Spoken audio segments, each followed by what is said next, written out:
So, time to start with Echo's game. Alright, I think I got all the side stuff sorted out.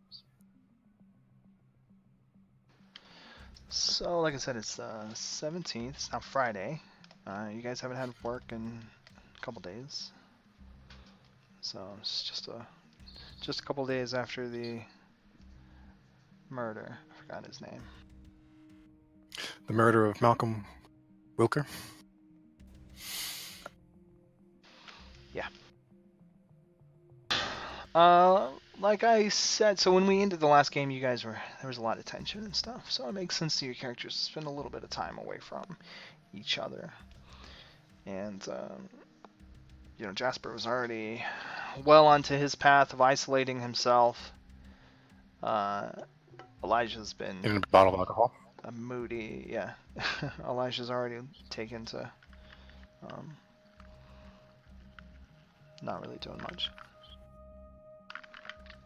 Isolating himself through inactivity.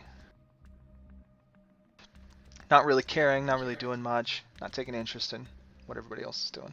He's kind of kept to himself anyway. Been a loner. Sylvan has been hanging out at his other office. You guys can call him if you need him, but, why bothering him? Right. So that's yeah, left... if we need him. Yeah, right. That's left Echo by herself, giving her a little space. And so, in this space, let's see. It's Friday. It's in the afternoon.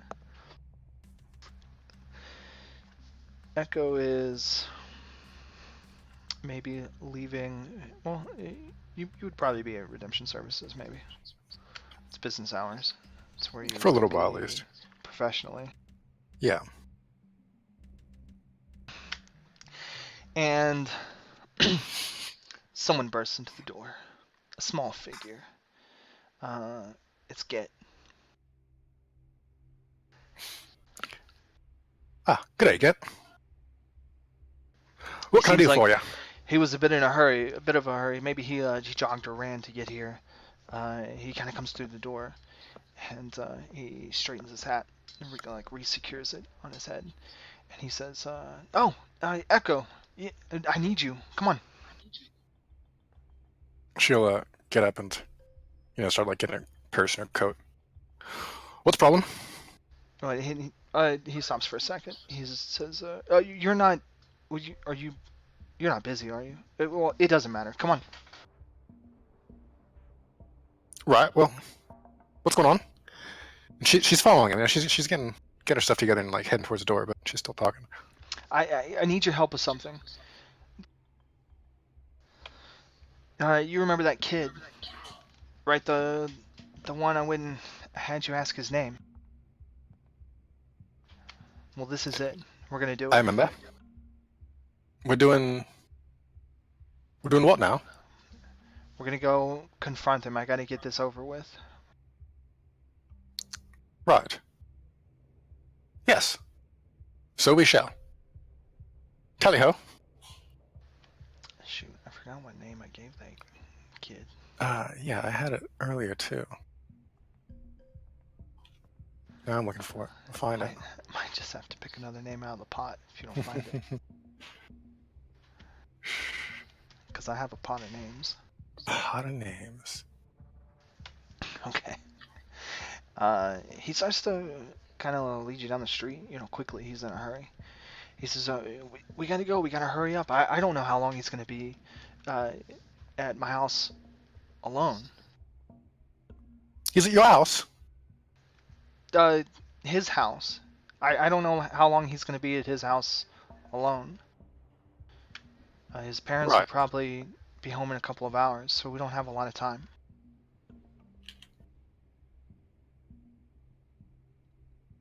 Then we shall. Okay. Well, he drags you across the street, and you guys get on the L, and you ride across town, and on the train? We're going far then, huh? Wasn't it within walking distance last time? That was to the school. Okay. So, yeah, you're going a little bit further. right out to the edge of Chicago proper, out of the city and closer to one of its outlying town areas.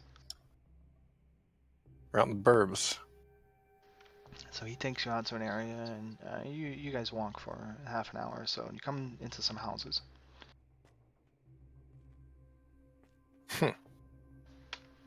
And he seems to know his way, and he takes you through the places, through the houses, and you are kind of out in the burbs, I guess to say. And he gets across the street from a place, and he points at it. It's a nice enough little house, simple, small yard, picket fence. Could use a coat of paint, but otherwise, it looks nice. Decent place. He says, there he is. I've been watching him for the last couple of days. Weeks, maybe. Okay? And he's home from school. He goes straight home on Fridays. He doesn't play with the other kids. Really weird. Okay.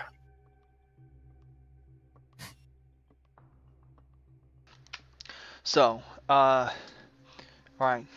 What are you gonna... He's looking at you. He's kind of looking you up and down. He's like, what are you gonna do it with? He's looking around on the sidewalk, and he reaches for a large rock that kind of takes up the whole of his hand and picks it up, and he makes a couple of swinging motions. He says, what are you gonna get him with? It takes a moment for the confusion to really start showing up with what the hell? Oh, don't give me that. He could be dangerous, okay? And we gotta handle him. Echo's gonna scoff a little I'm dangerous. He gets real close to you. He's like, you said you'd help me. We gotta take care of this kid. I can't have him in my life anymore.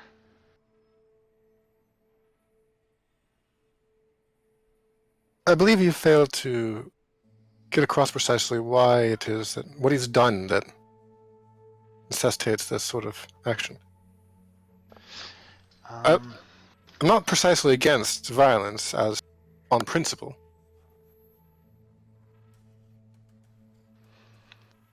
Lord knows I bashed at it too in my time. Did you find a name? I need a name. I fucking didn't. I was looking. I just said pick one. Let's see. I just took that. James? Is it James? I want to say it was James. Are you just guessing? Yes. Well, it feels right. Okay. Let's say James Hodge.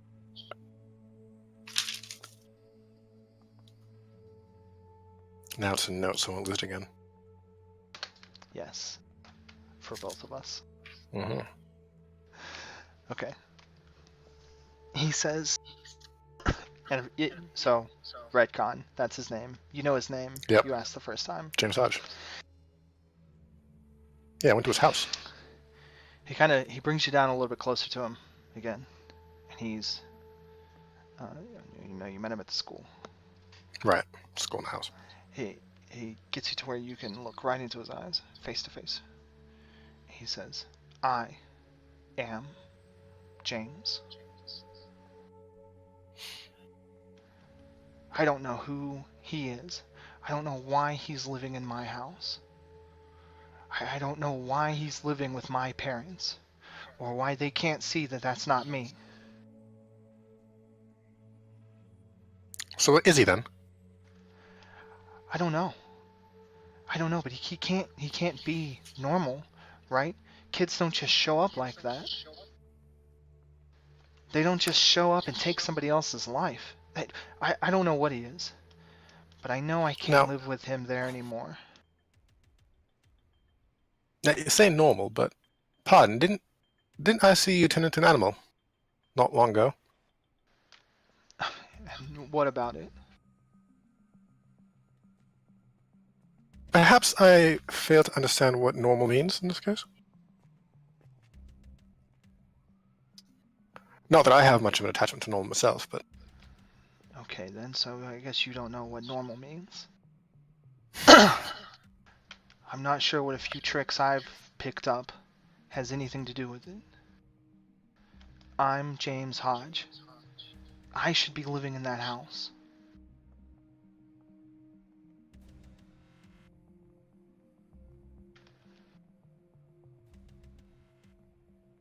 Alright, do I, what sort of thing would it be to, like, see if I trust them or believe them or think they're bullshitting me or what? Oh, okay. Let's see. Just to get an idea, you know, I before we dive in here. guess wits and subterfuge? Alright. It's a subterfuge. It's like 5 dice, hey. Hey, not so bad. Yeah, that's one. You know, some.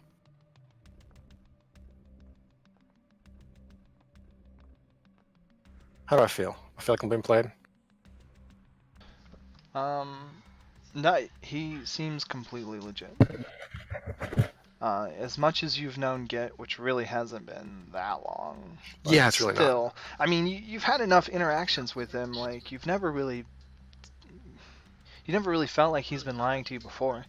He's stretched the truth on a couple of, maybe exaggerated in the way that maybe a child does, but he's never lied to you. Mm-hmm.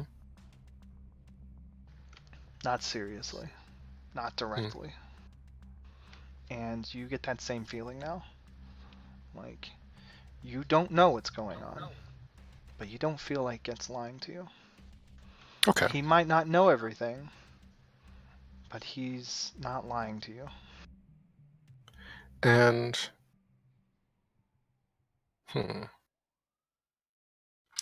like, all right. So now, like, now we got that across. I think Echo's stance here is that remember, she certainly isn't human and doesn't know that Get isn't either, right? Or Sure. doesn't know that Get is not human. Right. She's convinced he might be human as far as human with tricks, just like other people she knows. Sure. And not having a well-placed sense of morality due to her obvious and brutal nature. She's kind of a monster, let's face it. Yeah, she's kind of down. Let's do this. But let's be at least a little more sure that something's fishy first, if possible. And so she holds up her hands and says, "These will be enough if we need to. If it comes to it. But listen now. You're a grown lad, and as you're taking back what's rightfully yours and all that, I believe it's only proper for you to take the first swing, eh? But," and Echo, like, holds up a finger. She looks around a bit, like, "You need a plan to get him a bit out of the streets, yeah? Not out in the open." Oh, I knew I liked you. No, see, that's the beauty of it. This is my house. I know how to get in. He kind of waves for you to follow, and he looks both ways across the street, more to see if anybody's looking than any concern of safety. And he jogs across and starts to move into the yard and go around to the back of the house. And he says, "What I know is that there's a window in the back of the house that doesn't latch all the way. Dad never fixed it, so it doesn't lock. It's a bit of a pain to climb into, especially at night. But it'll be open."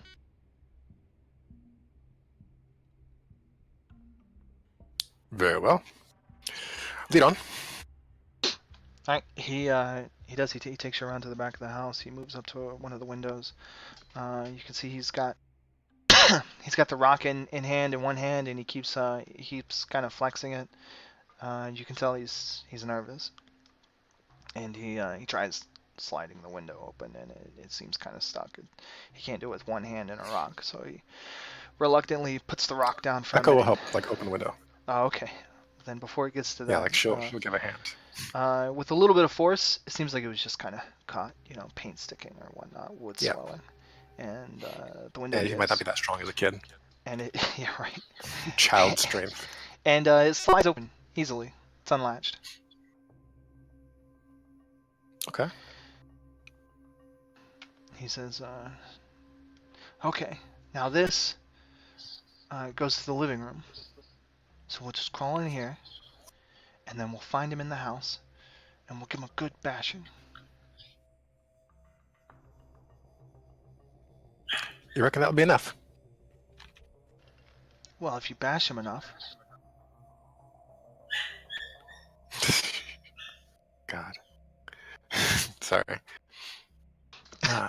Is Echo about to commit a homicide with a child? She might, yeah. That's funny. Great. Is this not where this is supposed to go? Forming a little murder pact with a youth. I mean... No, I was prepared for it to go this way. Ain't that what people do? Like... Right, exactly. Who knows? The thing about it, Echo's kind of still got her training wheels on this whole like, being a person thing. As far as she's concerned, like, this is what the kids do. Like... Right, don't all humans beat up children? Okay. Yeah, so we're heading on inside. Yeah, he gets a little help from you. Gets into the window just fine, and then he holds the window open for you. Oh, let's see. Actually, now that he's in, he'll just get the door for you. God, he just won't stop. You know, you should try talking to him first. At least find out what's going on. He lets you into the door. He says, wait, talk to him. Why? What, is he just gonna go away? He's just gonna give me my life back? To learn. If you know what it is that he's looking for, you'll know why he's doing what he does, and then you'll know how to play into it. I've been watching him. He's just sitting in my life, being me, every day. You see what's happening, but you don't see why. Why does it matter? I'm me. He's not. He's an imposter.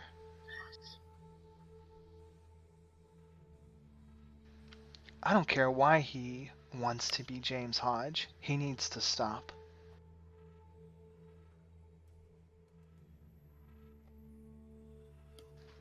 All right.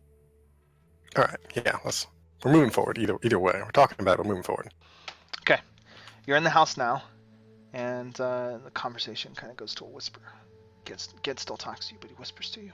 And he starts to move through the house, and he's kind of checking the rooms and leading the way. And he's going through a hallway. There's a couple of doors on either side. And he's looking in. The first one on the left, nothing. The first one on the right, nothing. He goes a little bit further down the hall. He points to a room further down on the right. He says, parents' room. He's not going to be in there. And then he points to the last door in the hallway. And he says, that's my room. And so far, like, his directions have been accurate, right? Like, with what we see and what he's calling out. Yeah, it seems to match up. Okay. So, but if he's been staring at this kid in this house for the last who knows how long.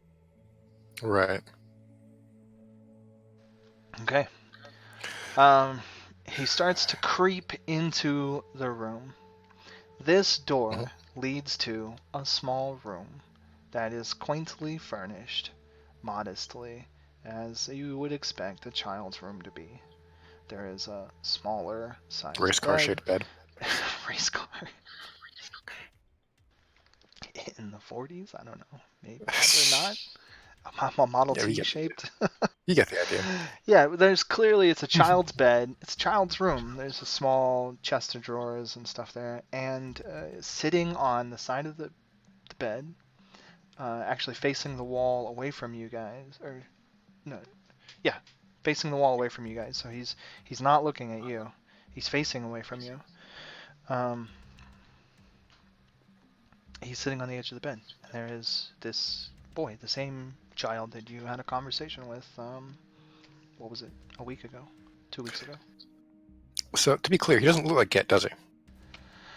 He does. But before, when you met him, he looked like Get, very much like him, except maybe if he was about 1.5 years, 2 years older. Other than that, they look really alike. Like they would at least be brothers, if not like twins. All right. But there is that 2-year difference separating them. All right, he starts to creep in and Get raises the rock in one hand.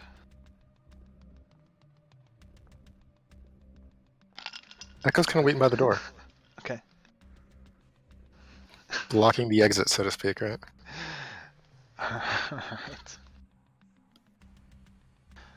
Alright. Alright. Get swings the rock down, and it collides with the back of the kid's head. A couple of things happen. First, the kid tumbles off the bed, falls face first into the floor, clearly caught unaware and struck in the head with a rock. He reacts much like you would expect. Secondly, it looks like a piece of scalp and hair is peeled up off of the boy's head, much like it's a good hit. A piece of eggshell, like cracked up and away from the rest of the shell, and it's kind of hanging there, supposedly by some skin or something. And you would expect, seeing that first bit leads you to believe that there would be a gruesome wound, but underneath, in the part revealed into this child's head, it looks like a twisted mass of grass and vines and what the fuck? sticks and twigs, and it's just this matted little mess just underneath the boy's skin. So, all right, I think it might be the right time. Like, I probably should have asked earlier, but this isn't one of mine, is it? The one kind of supernatural kind of consents. Nope. Not one of mine. Got it. All right. I think Echo's gonna watch to see how Get's getting on with this first, and like if he actually needs any help. Okay. The thing on the floor, before getting up, it raises itself off the floor a few inches and then spins its head about at an unnatural angle to look at Get. And the thing now has a terrible face. It's somewhere caught between the boy that you saw before, James Hodge, and he's got like a terrible beak protruding from his skin, out of his flesh, like out of his mouth. And he's got these beady black eyes, and he just screeches at Get, and Get jumps up surprised, like just completely amazed by what the thing is. Mm-hmm. And it starts to scramble in the most unnatural movement and rise up to a half crooked posture, just staring at Get and screeching. What does that go do? All right. Echo's gonna grow some claws and keep an eye out, right? So I'll spend the pyros. What's my disfigurement do I get for this? I think I don't want to play my disfigurement. I'm trying to remember which consequence I take for this one. Atavistic.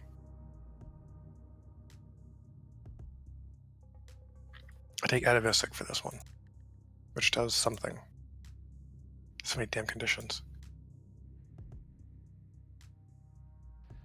Alright, look that up. I Beasty. need Yep. 1 second. Brandy needed something, so I'll be right back. Okay. Yeah, it's a -2 mental attributes. Nice.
Yeah, I guess there is really fucking dark stories hour. Everyone's stuff has come across kind of grim. Oh yeah.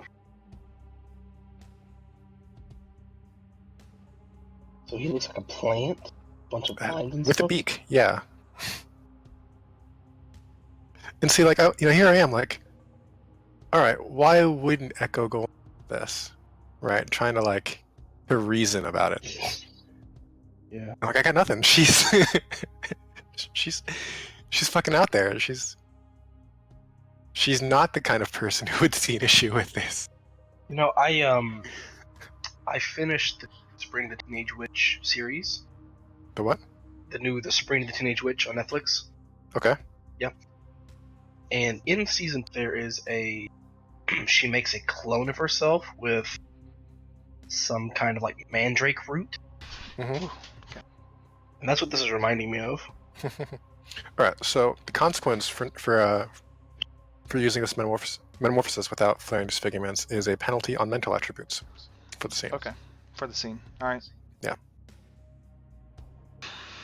All right. And I'll take that for now because I don't want to cause disquiet and get. That's what I'm trying to avoid here. Right? Echo wants to like keep her like human, air quotes, friend, safe from disquiet if possible. Okay. Well, let's. How does this go? I mean, I don't want to take this for combat rounds. Like, what I are you can gonna just do it. You're gonna make your claws, and then what are you gonna do? Okay, so if Get can't get this done on his own, Echo will jump in and save the day, so to speak. But she's gonna give him a chance to, do it on his own first. Get all of a sudden, as confident as he seemed all the way up until now, seems like he's in over his head. This creature turns and it begins screeching at him, and he, you notice he drops his rock. He's got one hand like trying to cover his ear. He's, you glance down at him, and he's got tears just running down his face. And he can barely make himself look at this thing. And seeing it, I mean, it's been attacked. It's revealed itself. It's pretty terribly wild. nasty. It's about to jump on Get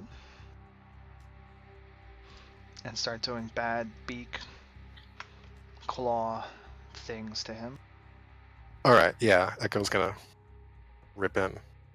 She's got claws. She's got, throw some hands.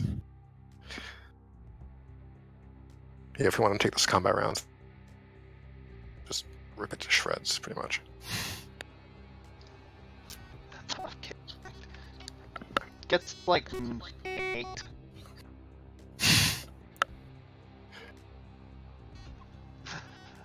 Yeah, that's probably like not a really good thing to show children, but that's how it be sometimes. Okay, this creature moves to pounce on him, and you intercept. It becomes clear quickly that this thing is no match for you. You are in a weight class and a league beyond it. Poor bastard. It claws futilely at you, and it scratches you. For what I'll that's take some worth. damage for this. Oh, yeah. There's no damage. Okay. Cosmetic at best. Mhm. And frantically, but it claws at you, and easily, you pick it off. You keep it off of him. Like I said, you intercept it, you bully it back, and with a clobber or two, you smash this thing. And as your claws pound into it, skin breaks away like bark, and it flakes and it shreds and it falls apart. It explodes into pieces across the room, and you tear into its body, and everywhere you you just shred straight through this thing's body, and it's just twigs and grass and bits of bird's nest. Huh. And like I said, in two powerful strokes, like, you pretty much tear this thing into pieces, and it becomes a lifeless, inanimate mass of garbage at your feet. And Get is just bawling.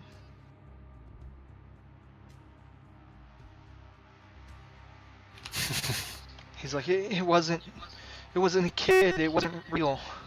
Why was that thing me?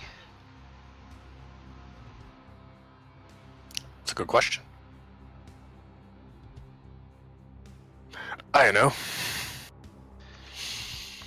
He clings to you.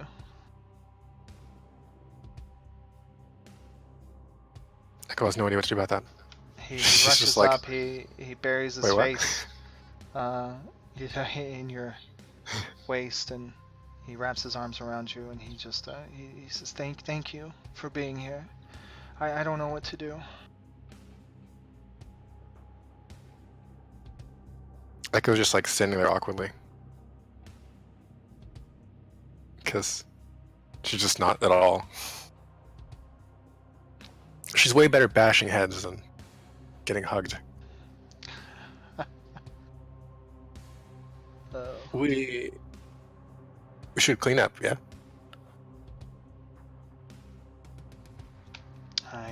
He starts to wipe his face, and he lets up off you a bit. He says, yeah, we should clean up. He kind of looks at you, and he like forced half smile. Whoa, you're getting all really interferency. Roboting. It's the interference effect, yeah. I think it's, I don't know. Something's going on.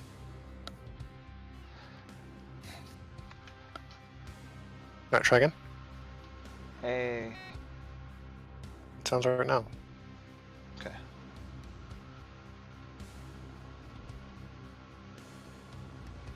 Right, so Echo will, how much stuff is left from the body? Does it like go away, or does it stick around? There's no blood, right? Because there's all like leaves and shit? Yeah.